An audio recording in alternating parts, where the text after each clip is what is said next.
Que cuando salgamos estemos decididos a poder entender que la victoria existe solamente en Cristo Jesús, pero que también hay dos tipos de victoria: una victoria como se le conoce o como nosotros podemos conocerla y como realmente es.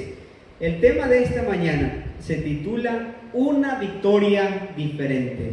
Una victoria diferente. ¿Por qué una victoria diferente? Número uno, porque cuando escuchamos la palabra victoria, nosotros pensamos tal vez en películas como hemos visto, donde un rey regresa victorioso a su reino y entonces lo reciben con aplausos, lo reciben con trompetas, lo reciben con mucha gente y entonces viene una coronación y eso. Eso es lo que a nosotros nos llega a la mente. Recordemos el ejemplo de Alejandro Magno cuando llegó. Después de tener una campaña exitosa, después de conquistar varios imperios, y regresa nuevamente a su lugar y llega como un rey victorioso. Eso es la victoria que nosotros reconocemos, una victoria. Sin embargo, hoy quiero hablarles de una victoria que no llegó con caballos de guerra, que no llegó con trompetas, una victoria que no llegó con oro, una victoria que no llegó con mucha gente, con muchos soldados, una victoria que llegó en una cruz, o que se llevó a cabo en una cruz. Una victoria donde alguien murió para poder redimirnos a nosotros, pero no solamente a nosotros, sino también a gente traidora, hipócrita, oportunista, para salvar a deportistas, políticos y a toda la gente. Y ese rey que murió y que tuvo una verdadera victoria, no impone su poder con espada, sino que entrega su vida por amor a nosotros. Un rey que muere por su pueblo y que sobre todo vence el pecado. Un rey que está dispuesto a darlo todo por amor a nosotros. Una victoria diferente. Y hoy vamos a estudiar el libro de Marcos, capítulo 8, versículo 31, verso 31 al versículo 38. Vamos a ir a la Sagrada Escritura y vamos a leer este pasaje bíblico y vamos a entender cuál es la victoria diferente, cómo podemos encontrar una victoria realmente y cómo muchas veces nosotros nos imaginamos la victoria en la vida, porque nosotros nos imaginamos muchas victorias muchas veces. Mi propósito es que al final de este sermón salgamos decididos a entregar nuestra vida al plan detallado, así como Dios lo quiere, no como lo imaginamos, sino como Dios quiere que nosotros vivamos la vida. Y vamos a ver dos enseñanzas allí. Vamos a ir al libro de Marcos, capítulo 8 y el versículo 31. Y vamos a comenzar en el versículo 31 para entender la primera enseñanza. Capítulo 31. Note lo que dice lo siguiente. 8:31. Dice el versículo 31. Luego regresó Jesús de la región de Tiro y se dirigió por Sidón al mar de Galilea, internándose allí. Vamos al versículo 31. Dice el versículo, estaba en un capítulo equivocado. Dice el versículo 31. Luego comenzó a enseñarles: el Hijo del Hombre tiene que sufrir muchas cosas y ser rechazado por los ancianos, por los jefes de los sacerdotes y por los maestros de la ley. Es necesario que lo maten y que a los 3 días resucite. Habló de esto con toda claridad. Pedro lo llevó aparte y comenzó a reprenderlo. Pero Jesús se dio vuelta, miró a sus discípulos y reprendió a Pedro. Aléjate de mí, Satanás, le dijo. Tú no piensas en las cosas de Dios, sino en las cosas de los hombres. Tal vez valió la pena leer ese versículo del capítulo 7, el versículo 31, porque nos da un contexto de desde dónde comenzó Jesús, hacia dónde se dirigió Jesús. Jesús se dirigió a esa región porque él en esa región quería dar a entender su identidad, quería dar a entender su misión. Y en el capítulo 7, en el capítulo 8, encontramos cómo la misión de Jesús, o en las cosas que Jesús hacía, quería dar a entender su identidad, porque ahí hizo milagros de alimentar a 4,000 personas, también enfrentó la incredulidad de la gente y también advirtió las señales del verdadero Hijo de Dios. Pero todo eso culmina con una confesión que hace Pedro, que reconoce o que hace reconocer a Cristo como el verdadero enviado. Sin embargo, en esa declaración de Pedro, aun cuando comprendía que Jesús era enviado, que Jesús venía de Dios como él lo enseñaba, aún no entendía el concepto completo de quién era Cristo, de qué iba a ser Cristo y cuál era la tarea de Cristo en la tierra. Porque ustedes saben que cuando Jesús vino a esta tierra, vino a un contexto donde la gente creía que el libertador de Israel, porque Israel estaba cautivo bajo el imperio de Roma, los romanos tenían el poder, a los romanos le daban los impuestos, porque los romanos eran el imperio que estaba en su auge en ese momento. La gente pensaba que el Mesías, el Cristo, era un Mesías que iba a liberar del poder político, que iba a quitar a los romanos a un lado y que iba a darles un imperio, que iba a darles un reinado de paz, pero en la tierra. Ese era el concepto que tenían acerca del Mesías. Y eso es lo que Pedro, y eso es lo que los demás discípulos entendían. Pero el versículo que estamos leyendo, y vamos a hacer énfasis en el versículo, es el versículo 31, del capítulo 8. Leámoslo nuevamente detenidamente. Luego comenzó a enseñarles. ¿Qué les enseñó Jesús? El Hijo del Hombre tiene que sufrir muchas cosas y ser rechazado. Note esas palabras: sufrir muchas cosas y ser rechazado. Les hago una pregunta: ¿es fácil ser rechazado? ¿Es fácil sufrir? ¿Ha pasado usted en algún momento algún sufrimiento? ¿Ha pasado algún momento usted un rechazo en alguna universidad? Quizás en alguna casa, en algún trabajo. ¿Ha sufrido, ha sido rechazado usted? No es fácil. Pero esa palabra en el griego original, porque recuerden que la Biblia fue escrita en griego, era el idioma, no solamente quiere decirlo así nada más. Ese término de sufrimiento es el término, la palabra pascó. Esta palabra griega no solo describe el dolor físico, sino que va más allá, denota sufrimiento profundo que no solo afecta el cuerpo, sino también las emociones y el alma de quien lo experimenta. En este contexto, pasco es una palabra que denota separación espiritual, que denota sufrimiento profundo, no solamente de cuerpo, queridos hermanos, no solamente por los clavos, sino que va más allá, un sufrimiento profundo. Esa palabra griega debemos tenerla mucho en cuenta, porque Jesús sufrió la cruz, pero la cruz no solo era un sacrificio físico, sino también era un acto de humillación, porque en el tiempo de Jesús, ¿quiénes eran las personas que eran crucificadas en la cruz? O que eran muertas, condenadas en la cruz. Eran personas que se les determinaba personas malditas por Dios. De hecho, la Biblia lo dice en el libro de Deuteronomio capítulo 21, versículo 23, que toda aquella persona que moría en la cruz era un maldito de Dios. Imagínense, y Jesús, escuche bien, el Hijo de Dios tuvo que morir en la cruz. La cruz representaba la más grande humillación y la maldición. La cruz no solo era un medio de ejecución, sino también un medio de humillación, porque era públicamente y la gente se reunía para ver esos eventos. Imagínense eso, los crucificados eran expuestos públicamente, despojados de su dignidad y sufrían una muerte lenta y extremadamente dolorosa. Por eso es que en Mateo capítulo 27 versículo 46, cuando Jesús clama: Elí, Elí, lama sabactani, que significa: Dios mío, ¿por qué me has desamparado? Allí vemos el sufrimiento y la separación espiritual que sufrió Cristo. O sea, Cristo no solo fue humillado, no solo fue lastimado por el dolor físico, que es doloroso. Cristo pasó más que eso, una separación con el Padre, una separación emocional, una separación espiritual. Eso representaba la cruz. La gente que moría en la cruz era una persona que se alejaba de Dios, que aparentemente Dios lo había desechado porque había cometido un acto grande. Y de hecho, lo que Jesús pagó en la cruz fue un acto grande, fue los pecados de los seres humanos.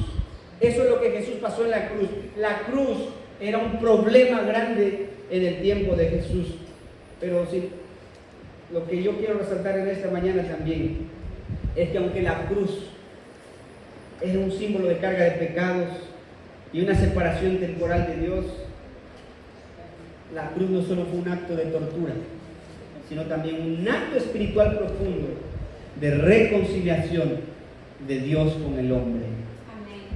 Y lo que parecía una derrota total en la cruz fue una gran victoria, una victoria diferente. No una victoria como se pinta en cuentos de hadas, no una victoria como está en las películas. Los que han visto películas se sabe que la mayoría de la gente que empieza con reino y se le quitan el reino y son traicionados, siempre recuperan el reino, pero con honores. Pero la victoria de Cristo fue una victoria diferente, una victoria paradójica, a través de humillación, a través de sufrimiento, a través de la carga de los pecados. El libro Deseado de todas las gentes dice lo siguiente: en lo venidero, los seguidores de Cristo habían de mirar a Satanás como un enemigo vencido. En la cruz, Cristo iba a ganar la victoria para ellos. Deseaba que se apropiasen de esa victoria. Por eso yo quiero contarles esa historia. En un campo de concentración en 1941, un día un prisionero escapó. Ustedes saben que en la Segunda Guerra Mundial, los judíos especialmente, aunque no solamente los judíos eran martirizados en los campos de concentración, en muchos más quizás herramientas de tortura de los alemanes en ese momento, pero especialmente en los campos de concentración, un día un prisionero escapó. Este hombre escapó. Cuando los soldados se dieron cuenta de eso, llevaron a 10 hombres y enfrente de todos los iban a matar, porque si uno escapaba, morían 10, para que los demás no escaparan. Cuando tenían a los 10 enfrente de todos, un hombre empezó a decir: por favor, no me maten, yo tengo una familia, yo tengo hijos, no puedo dejarlo. Empezó a llorar y empezó a gritar. Un sacerdote se dio cuenta de eso, quien no estaba entre los 10. Entonces él dijo: esperen un momento, yo quiero que quiten a ese hombre a un lado y yo voy a estar en su lugar. La historia dice que este sacerdote dio su vida por este hombre, por compasión de este hombre, al decir: yo tengo hijos, yo quiero volver con mis hijos, yo quiero volver con mi esposa. Queridos hermanos, es lo que Cristo Jesús hizo en la cruz por nosotros. Es lo que Jesús hizo en la cruz para poder salvarnos a nosotros. Se puso en nuestro lugar cargando nuestros pecados. En ese momento la gente no entendía lo que representaba el sacrificio, la venida del Mesías. Creían que tal vez Jesús iba a llegar y de repente iba a juntar bastante gente, porque recuerdan los milagros que hizo Jesús, 4,000, 5,000 personas alimentando. Entonces la gente pensaba: bueno, si alimenta y se está ganando a tanta gente, es porque esa gente, por agradecimiento a Jesús, se van a unir y vamos a ir en contra de los romanos y vamos a quitar a los romanos a un lado. Y entonces la gente tenía un concepto diferente. A eso nos lleva la segunda enseñanza que quiero hablarles. El versículo 34 dice lo siguiente, y llamando, dice lo siguiente del versículo 34. Miren, noten lo que dice. Entonces llamó a la multitud de sus discípulos. Si alguien quiere ser mi discípulo, les dijo, que se niegue a sí mismo, lleve su cruz y me siga.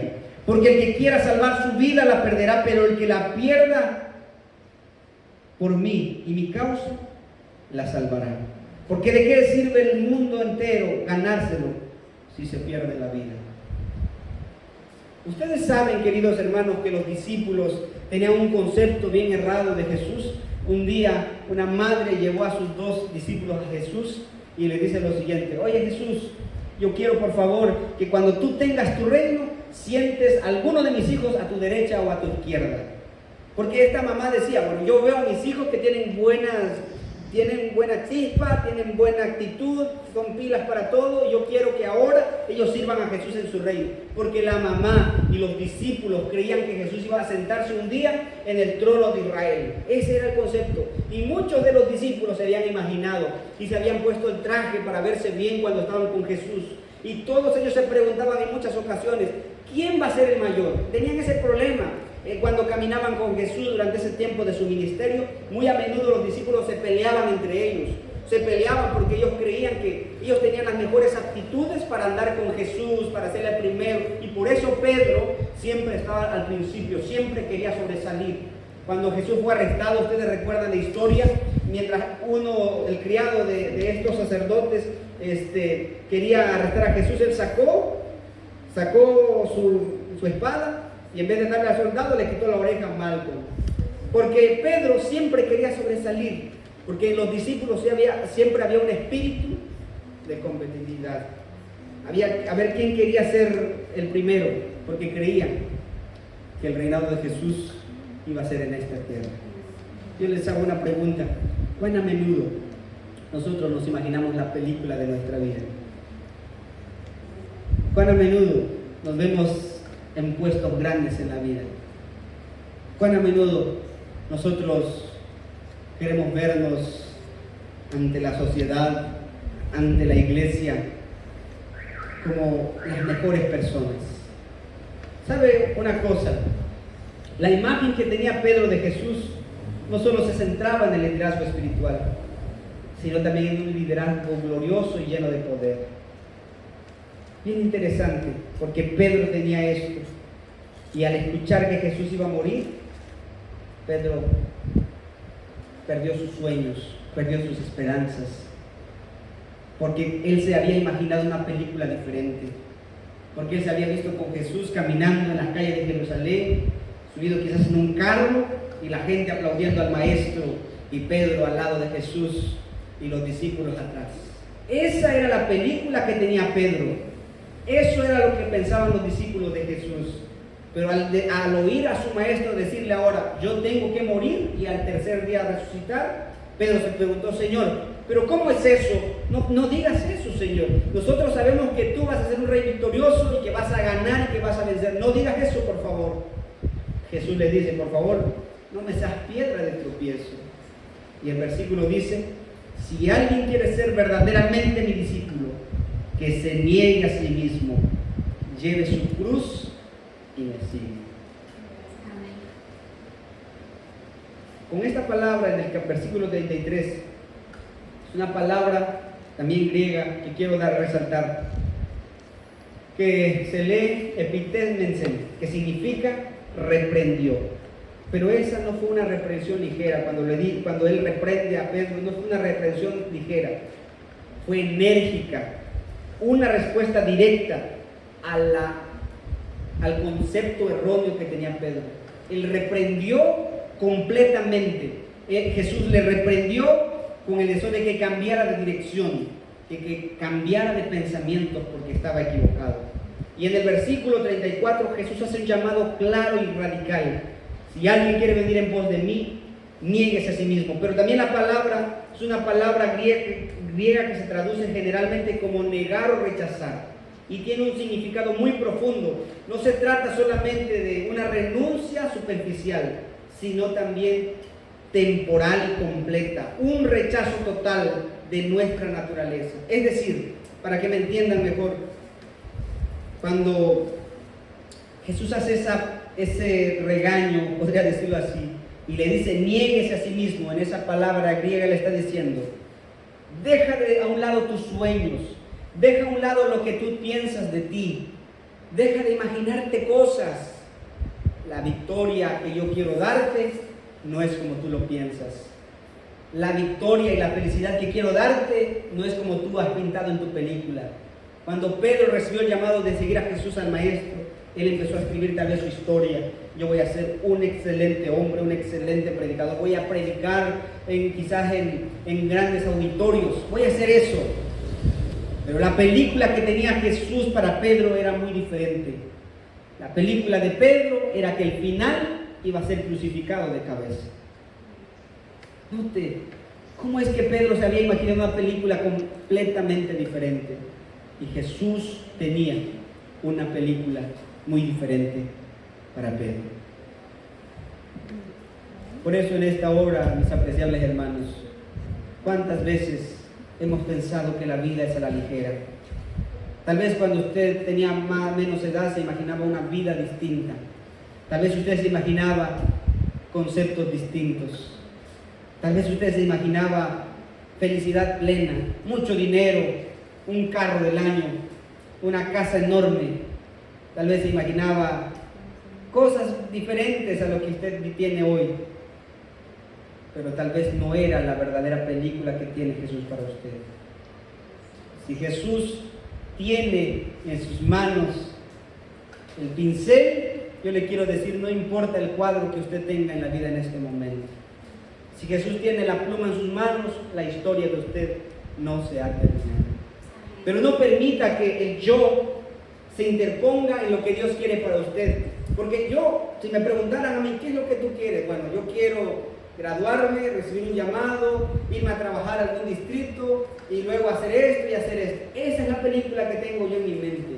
Pero muchas veces no es la película que Dios tiene para mí. Dios completamente tiene algo diferente para nosotros. Dios piensa algo diferente para nosotros, porque más que salvar nuestra vida terrenal, Dios quiere salvar nuestra vida celestial, la eternidad. Porque más que darle felicidad a usted en esta tierra de comodidad, Dios quiere darle la vida eterna en el reino de los cielos. Por eso el texto dice, el que quiera salvar su vida en este mundo, la perderá. Pero el que da su vida, la salvará. Por eso yo en esta hora le hago una pregunta. ¿Qué es lo que quiere usted valorar en esta hora? ¿La verdadera historia que Dios tiene para usted? ¿O la historia que usted quiere? El hecho de rechazarme, negarme a mí mismo, es decir, me dejo a un lado mis sueños, dejo a un lado lo que yo quiero y empiezo a servir a Dios. Porque la vida del cristiano es una vida de tomar la cruz y seguir a Jesús todos los días. Y la cruz no significa llevar algo como lo llevó Jesús en el hombro. La cruz significa todos los días cargar con mi enfermedad sin poder reprochar a Dios el porqué de las cosas, que Dios tenga la culpa, pedir tantas excusas, alejarme de la iglesia porque me sucedió algo malo, preguntarme, rechazar, odiar, guardar rencor, el negarme a mí mismo y dejar todo eso a un lado y seguir a Jesús a pesar de las tormentas de la vida. Eso es negarme, eso es tomar mi cruz y seguir a Cristo Jesús. Porque lo más importante en esta vida no es lo que tenemos y lo que se toca. Lo más importante en esta vida es lo que Cristo nos ofrece. Yo recuerdo una anécdota que dice lo siguiente: en una isla vivían todos los sentimientos, la tristeza, la alegría, el amor. Pero un día les avisaron que la isla se hundiría y que todos debían abandonar esa isla. Todos se fueron, tomaron sus barcos y marcharon. Sin embargo, un sentimiento se quedó. Ese sentimiento fue el amor. Porque el amor dijo: voy a perseverar hasta el último momento porque es mi hogar y yo amo esta isla. Sucede que la isla empezó a hundirse y empezó a hundirse más y más. Cuando la isla estaba por hundirse, el amor se dio cuenta y entonces empezó a pedir ayuda y dice que vio el barco de la ganancia que pasaba muy cerca. El amor dijo lo siguiente: ganancia, por favor, ¿me puedes llevar contigo? Necesito ayuda. Ganancia respondió: amor, no puedo llevarte. En mi barco hay mucha plata y mucho oro y por lo tanto no hay lugar para ti. El amor se sintió triste y decepcionado, pero también vio un barco allí hermoso y bello. Era el barco de la vanidad. Y entonces el amor dijo: vanidad, por favor ayúdame, llévame contigo.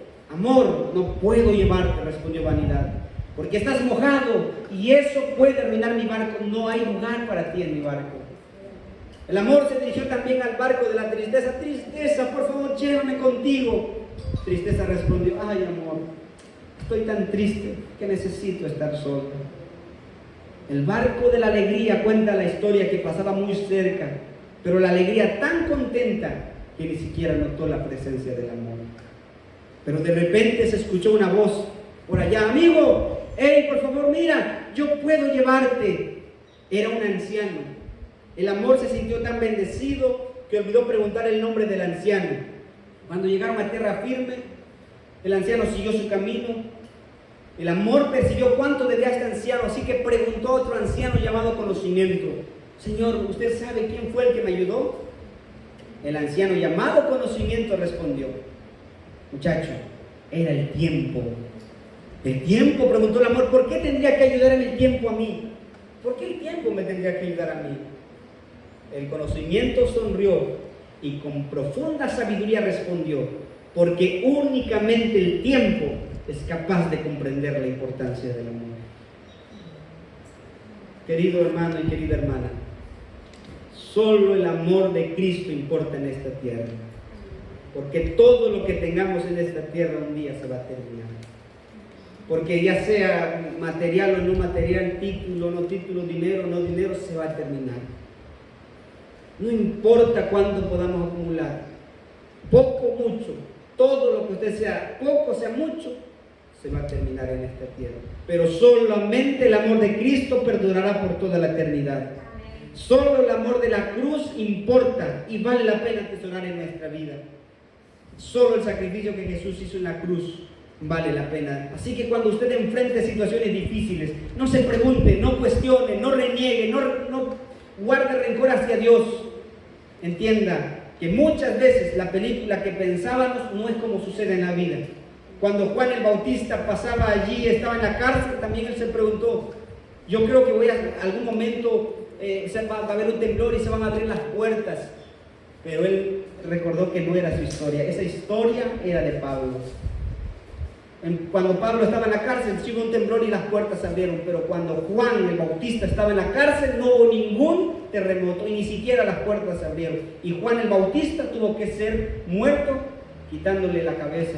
Imagínense, la película que Juan el Bautista era diferente, pero Jesús llegó a decir un día de Juan: no hay ni habrá ningún otro profeta como Juan el Bautista. Queridos hermanos, la verdadera victoria en la vida no es tener una vida completamente sin problemas. La verdadera victoria que podemos tener es que todos los días de nuestra vida los pasemos a los pies de Cristo Jesús. Amén. Yo les quiero preguntar en esta mañana, querida familia de la iglesia, ¿cuántos queremos hoy tomar nuestra cruz todos los días por amor a Jesús y vivir sabiendo que cada detalle, cada situación de la vida, Dios lo tiene bajo su control? ¿Cuántos queremos? Levantemos la mano. Hoy yo les invito a que tomen su cruz todos los días. Y si en algún momento ustedes se han propuesto, tenido sueños y no se ha cumplido como ustedes quieren, recuerden lo que dice la Biblia: yo sé los planes que tengo para ustedes, planes de bien y no de mal, no para darles el fin que han planeado en algún momento, sino realmente el que vale la pena, el que importa. Ese es lo que vale la pena y es lo que yo estoy dispuesto a darles. Dios tiene planes diseñados para nuestra vida y nunca serán equivocados. Hoy vamos a estar en pie. Vamos a pedirle al Señor en esta hora que nos ayude a tomar todos los días nuestra cruz, a negarnos a nosotros mismos, a rechazar completamente el yo y a decirle: Señor, por favor, toma el control de mi vida. Vamos a orar. Vamos a orar. Oremos. Padre querido, reconocemos, Señor, que tú un día en la cruz moriste por nosotros.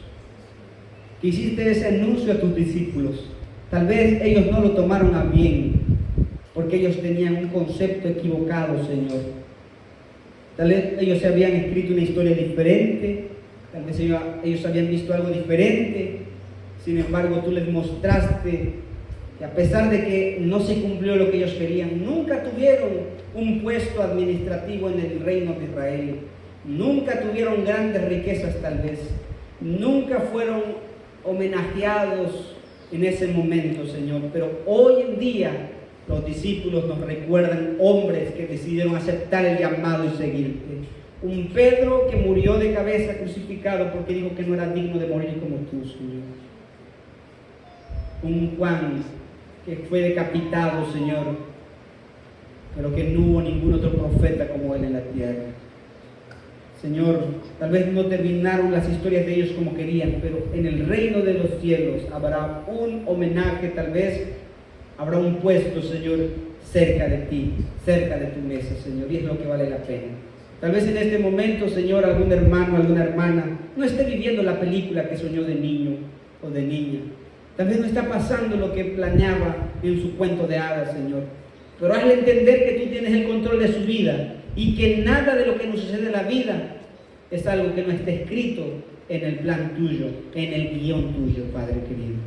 Ahora abrázalos, Señor, y muéstrales que la mayor victoria está en que cada día de nuestra vida estemos a los pies tuyos, aceptando tu voluntad, recibiendo tu palabra, viviendo para servir a los demás, amando al prójimo y amándote a ti, Padre querido.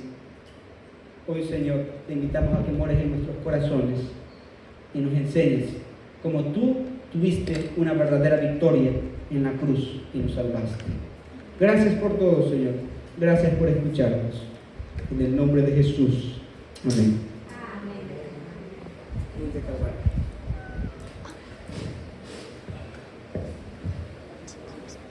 Vamos a entonar este canto en el Monte Calvario.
precio de su rescate no se pagó con cosas perecederas, como el oro o la plata, sino con la sangre de Cristo, como de un cordero sin mancha y sin defecto.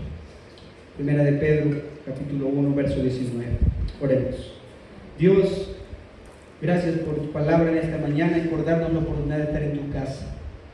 Ahora dirígenos en lo que queda de este sábado. En el nombre de Jesús, amén y amén. Que el Señor pueda bendecirnos.